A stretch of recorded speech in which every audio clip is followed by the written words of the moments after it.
de ce qui me paraît effectivement la question centrale là-dedans, le mal, et plus précisément, parce que c'est pas le mal, c'est le diable.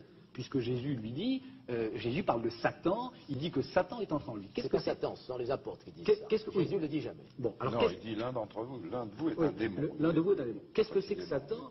Et qu'est-ce que ça veut dire dans la configuration de l'époque? Qu'est-ce que ça veut dire pour un apôtre judéo-chrétien de cette époque-là? Satan, c'est Lucifer, Satan, c'est le porteur de lumière, Satan, c'est celui qui a donné aux hommes les arts et les lettres que Dieu avait tenus enfermés sous 7 sceaux, sous des sceaux.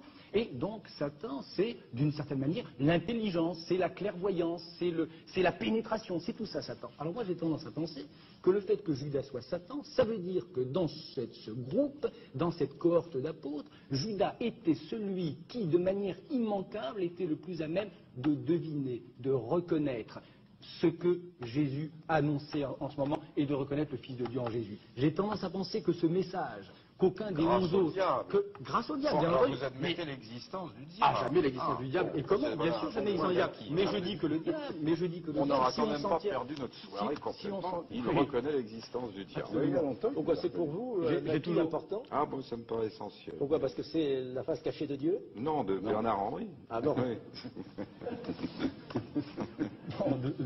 Donc, c'est que, oui, c'est ça, c'est que justement, à cause de cette identification à Satan, moi j'ai tendance à penser que Judas était celui qui avait le mieux entendu et le mieux reconnu, qui était capable de reconnaître à des kilomètres cette identité nouvelle de ce nouveau